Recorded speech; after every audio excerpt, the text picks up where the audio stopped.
사랑은 자랑하지 않습니다. 예수님은 다른 사람을 죄짓게 만드는 것이 아주 악한 죄라고 하셨습니다. 그래서 다른 사람을 실족해 할 바에는 차라리 연자맷돌을 목에 달리우고 바다에 빠뜨림을 당하는 게 더 낫다고 하신 것입니다. 그런데 다른 사람의 시기심을 불러일으키는 것도 그 사람을 실족하게 하는 무서운 죄입니다. 다른 사람이 언제 나에게 시기심이 생길까요? 내가 자랑할 때입니다. 그래서 시기하지 않는 것도 중요하지만 자랑하지 않는 것도 그에 못지않게 중요한 것입니다. 사실 사랑은 자랑할 수 없습니다. 왜냐하면 사랑은 상대방이 잘 되기를 바라는 것인데 자랑은 상대방이 아니라 내가 잘 된 것을 좋아하는 것이기 때문입니다. 특히 자랑은 대부분 남들보다 더 잘 된 것을 드러냅니다. 그러니까 자랑은 결코 이웃을 사랑하는 모습이 아닙니다. 우리가 정말 이웃을 사랑하면 그 사람 앞에서는 자랑하지 못합니다. 오히려 자랑거리 때문에 미안해집니다.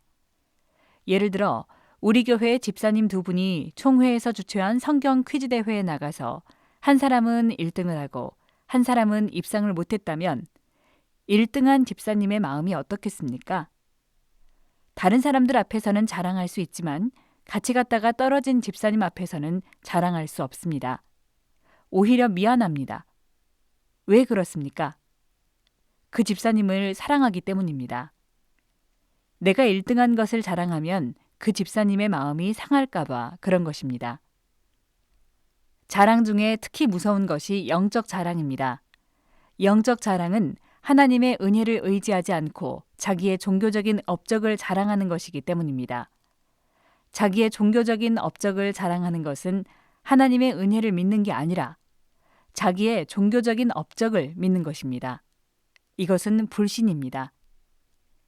더욱이 영적으로 자랑하는 사람은 하나님으로부터 버림을 받습니다. 여러분, 바리새인과 세리의 기도를 아시지요? 바리새인은 성전에 올라가서 이렇게 기도했습니다. 하나님이여, 나는 다른 사람들, 곧 토색, 불의, 간음을 하는 자들과 같지 아니하고 이 세리와도 같지 아니함을 감사하나이다. 나는 일에 2번씩 금식하고 또 소득의 11조를 드리나이다. 그런데 하나님은 이 기도를 받지 않으셨습니다. 영적 자랑은 하나님과의 관계를 끊어버리고 나를 파멸시키는 악입니다.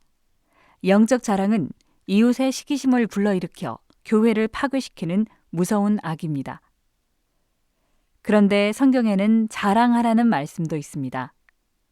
낮은 형제는 자기의 높음을 자랑하고 부한 형제는 자기의 낮아짐을 자랑할지니. 이 말씀을 언뜻 보면 낮은 사람은 영적으로 높은 것을 자랑하고 부자는 영적으로 겸손한 것을 자랑하라는 뜻 같습니다. 그러나 여기서 자랑하라는 말씀은 자기의 좋은 점을 드러내며 잘난 척하라는 뜻이 아닙니다. 그것을 귀하게 여기고 그것으로 기뻐하며 만족하라는 뜻입니다.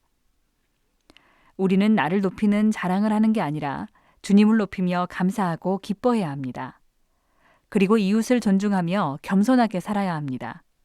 이것이 하나님께 기쁨을 드리고 이웃에게 유익을 끼치는 참된 믿음과 사랑의 삶입니다.